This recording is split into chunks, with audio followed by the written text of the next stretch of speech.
ជំរាបសួរក្មួយស្រីក្មួយប្រុសជំរាបសួរ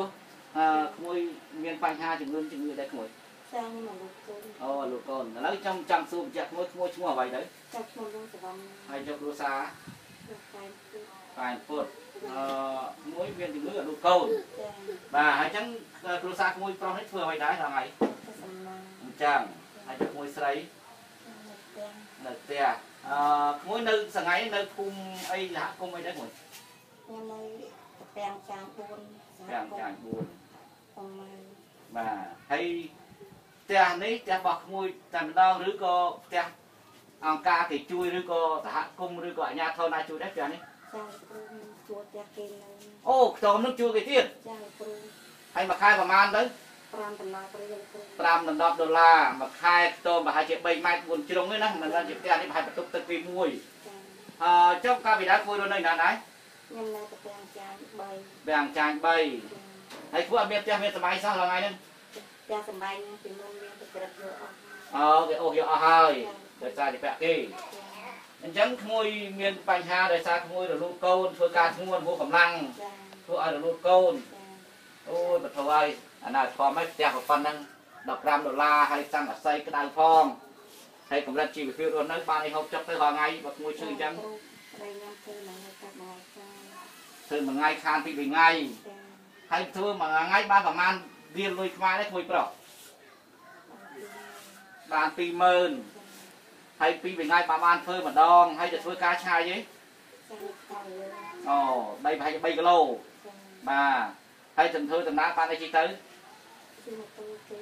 ម៉ូតូគេយកថ្លៃម៉ូតូទៀត30000 20000ហ្នឹងជិតអស់ហើយចម្ងាយដី3គីឡូបើអញ្ចឹងខ្ញុំជួបមុខឲ្យបណ្ដាញសហគមន៍សន្តិភាពការពារដីធ្លីក៏សូមធ្វើការអំពាវនាវដល់ក្មួយស្រីដែលរងគ្រោះធ្វើការធ្ងន់ហួសប្រមាណធ្វើឲ្យរលូតកូនបញ្ហាជីវភាពរបស់គាត់ក្រលំបាកដោយបងប្អូនបានឃើញក្នុងคลิปវីដេអូនេះហើយផ្ទះខ្ទមប៉ុណ្ណឹងជួលគេ$15មួយខែហើយគ្នាគ្មានមុខរបរគ្មានដីគ្មានផ្ទះក៏សូមអំពាវនាវដល់បងប្អូនខ្មែរទាំងអស់លើពិភពលោកសូមមេត្តាជួយដល់ក្មួយស្រីរងគ្រោះដោយសារអត់ផ្ទះសម័យដោយសារគេអូយកផ្ទះគេពាក់គេមានបញ្ហាក្រីក្រលំបាកនេះក្រុមការងារយើងក៏បានចង់មកផ្ដិតយករូបភាពវីដេអូពិតនៅទីនេះក៏សូមអំពាវនាវសូមបងប្អូនសប្បុរសជនខ្មែរទាំងអស់លើពិភពលោកជួយតាមរយៈបណ្ដាញសហគមន៍សន្តិភាពការពារដីធ្លីក្តីតាមរយៈលេខទូរស័ព្ទរបស់តំណាងសហគមន៍ក្តីដែលយើងខ្ញុំនឹងរៀបចំជូនឥឡូវនេះហើយក៏សូមឲ្យជួយបានទាន់ពេលវេលាព្រោះគ្នាមានការចាំបាច់ត្រូវពិនិត្យត្រូវមើលពីបញ្ហាសុខភាពឲ្យពេទ្យធ្វើការមើលសម្អាតក្នុងខ្លួនកុំឲ្យមានការកកឈាមអីនៅអញ្ចឹងមានការប៉ះពាល់ដល់សុខភាពក្មួយស្រីបើអញ្ចឹងសូមគោរពអញ្ជើញក្មួយជាតំណាងសហគមន៍ក្មួយចូលជួយស្រាវបំភ្លឺនិងជួយរៀបរាប់ពីស្ថានភាពពិតរបស់សហគមន៍ក្មួយស្រីរស់នៅសង្ហៃថាសូមគោរពអញ្ជើញចាជំរាបសួរបាទអញ្ជើញទៅកាមេរ៉ាមើលនាងខ្ញុំជាតំណាងឲ្យសហគមន៍តាពាំងចាញ់ជួបមុខដល់ជនរងគ្រោះចាមួយគ្រួសារនេះដែលថាឃើញស្ថានភាពការជាក់ស្ដែងរបស់គាត់ពិតជាជួបការលំបាកពិតប្រាកដមែនហើយផ្ទះខ្ទមមួយនេះគាត់ចំណាយថវិកា60000សម្រាប់ជួលថ្លៃស្នាក់នៅ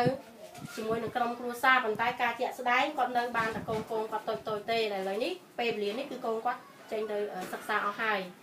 ដែលមានការឧបត្ថម្ភជួយដល់អង្គការថូលហើយគ្រួសារពីអប្រិយប្រពន្ធនេះត្រូវបានសុំកន្លែងគេស្នាក់នៅបណ្ដោះអាសន្នពេលយប់ចាគឺកន្លែងដែលលក់ដូរដូចជាមីដូចជាបាយស្រូបអីហ្នឹងចាពេលដែលគេលក់អស់បានគាត់បានសម្រាប់ប្តីប្រពន្ធគាត់នេះដោយហេតុឃើញថាក្នុងនាមខ្ញុំជាតំណាងសហគមន៍ហើយឃើញជួបបញ្ហាយ៉ាងលំបាកបែបនេះនាងខ្ញុំបានបានពិភាក្សាគ្នាជាមួយនឹងប្រជាពលរដ្ឋដែលរស់នៅក្នុងសហគមន៍តាពាំងចាញ់នេះបានឲ្យដីដែលសហគមន៍សល់ពីការចែកជូនពីធនាគារ ADB ហ្នឹងមួយកន្លែងឲ្យគាត់រស់នៅបណ្ដោះអាសន្នទម្រាំស្ថានភាពពួកគាត់បានល្អប្រសើរជាងនឹង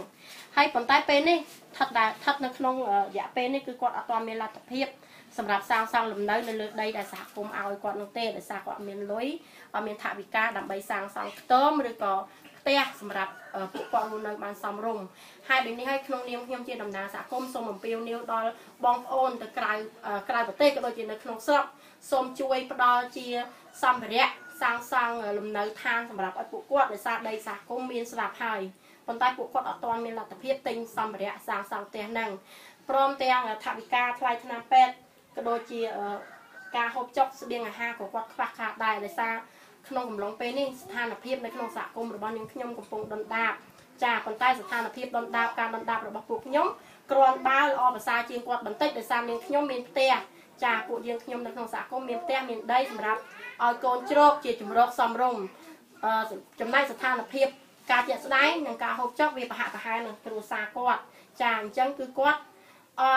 ពិបាកជួបបញ្ហាតាំងពីផ្ទះនៅចាជួបបញ្ហាតាំងពីស្បៀងឥឡូវនេះគឺគាត់ជាពាក់ថ្លៃថ្នាំពេទ្យគ្រូពេទ្យដែលគាត់បានចាក់ថ្នាំដើម្បីឲ្យគាត់បាក់ចុកចាការធ្លាក់ឈាមហូររហូតចាឥឡូវនេះគឺគាត់ងើបអត់ទាន់រួចទេដោយសារស្ថានភាពយើងមិនទាន់មានលទ្ធភាពដើម្បីយកឈាមចេញពីគេហៅឈាមអាក្រក់ចេញពីផ្ទៃរបស់គាត់អស់ហេតុនេះក្នុងនាមខ្ញុំជាតំណាងសូមអំពាវនាវទទូចអង្វរសុំចាដល់បងប្អូនភ្ញៀវជាតិក៏ដូចជានៅក្នុងស្រុកក៏ដូចជាក្រៅស្រុកសូមជួយដល់គ្រួសារចាអ្នកបងនេះផងចាសូមអរគុណចាសូមអរគុណ